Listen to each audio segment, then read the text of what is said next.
A very warm welcome to EBC World, the voice of Pan-Africanism with the latest updates. Once again, I'm Binyam Getana. Here now the top stories making the headline. Prime Minister Abiy Ahmed lauds Ethiopia's pathway to prosperity, embraces a multi-sector approach to ensure inclusive development.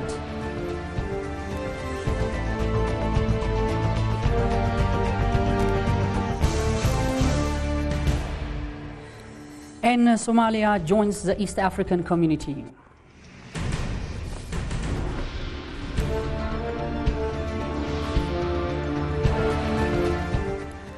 A very warm welcome once again. Here now the news in full. Do stay tuned.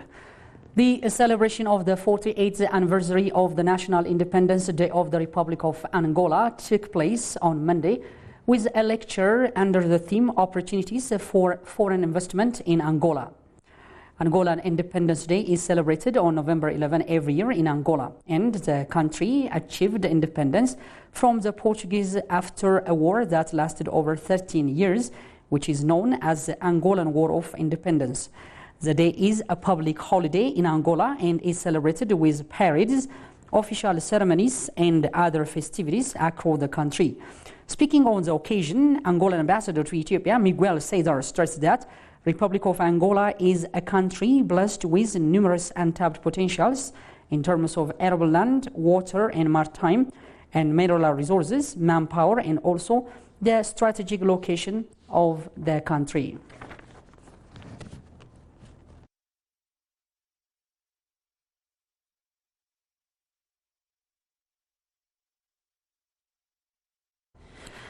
Moscow-based American analyst Andrew Korbiko said Ethiopia's peaceful quest for fair and reliable commercial military access to the sea is legitimate in terms of international law and aimed at preemptively averting economically driven crises that could threaten regional stability. Ethiopia experienced social and economic impacts of the coronavirus pandemic, the conflict in its northern parts and the Russian-Ukraine conflict, and the increase to its population may lead to a mass migration that will in turn affect the regional countries. Hence, access to sea would help Ethiopia unleash full economic potential for the benefit of its citizens and the region at large, he noted. The analyst told Fwana Broadcasting Corporate that it's also fair and reasonable that Ethiopia wants to rebuild its navy in order to secure the fertilizers and the fuel maritime logistics upon which its economic stability depends. Considering these dynamics, it is in the neighboring countries' objective interest to facilitate Ethiopia's commercial and navy port plans, he added. Likewise, the analyst underscored that Ethiopia's peaceful port plan stands the best chance of success through a series of mutually beneficial deals with neighboring countries.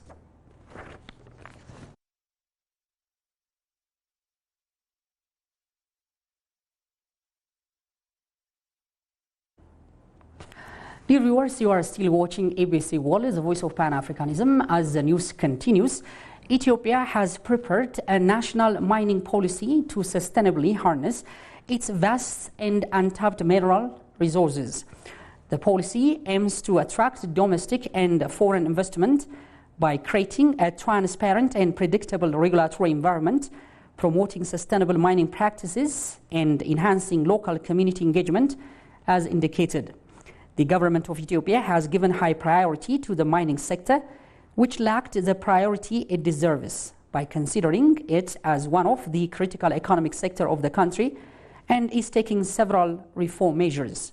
State Minister of Mines, Million Mathios, told Ethiopian news agency that the ministry has developed a comprehensive policy framework which is under discussion in the parliament for approval to create a conducive environment for investment, streamline regulatory processes and promote sustainable mining practices, stating that Ethiopia's vast mineral resources hold immense potential to transform the country's economy.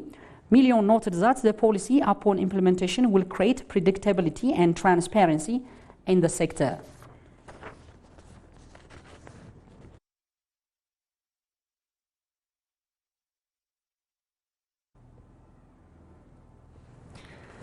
In other development, Industrial Parks Development Corporation has signed a memorandum of understanding with Ministry of Health, regional bureaus and patterns to provide health services in industrial parks. The agreement aims to enable employees in industrial parks to get affordable health services on the spot. The agreement includes family planning and reproductive health services, according to the State Minister for Health, Dr. Dejane Duguma, who presided over the signing ceremony. Meanwhile, regional bureaus are said to be the major actors in the implementation of agreements. It is stated on the occasion that more than 80,000 youths have been provided with job opportunities in certain industrial parks situated in several parts of Ethiopia.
Welcome back, and you're still watching ABC World as the news continues. Prime Minister Abiy Ahmed lauded Ethiopia's pathway to prosperity follows a multi-sector growth approach to enable equitable development. The Premier emphasized Ethiopia's deliberate policy shift to enhance productivity across all sectors and create a favorable investment and business environment.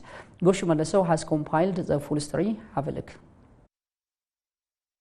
The 20th UNIDO Annual Summit has brought together the world leaders at Vienna, Austria. The 2023 UNIDO Summit is being held under the theme of Shaping Future Governments. Addressing the conference, Prime Minister Abiy Ahmed said Ethiopia's pathway to prosperity follows a multi-sector growth approach to enable equitable development. Abiy shared his country's experience to the crowd. He emphasized that Ethiopia's deliberate policy shifts to enhance productivity across all sectors and create a favorable investment and business environment. The Premier highlighted that sustainable industrial development must come without compromising the environment or the well-being of the people. The summit is expected to bring thought leaders, global experts, and decision-makers from around the globe to share and contribute to the development tools, policies, and models that are essential in shaping future governments.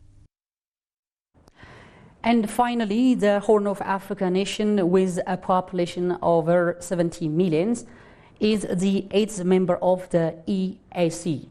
The country has the longest coastal line in mainland Africa, and its entrepreneurs are spread across the region. Johannes Vanton has compiled the Citizen's files. Have a look.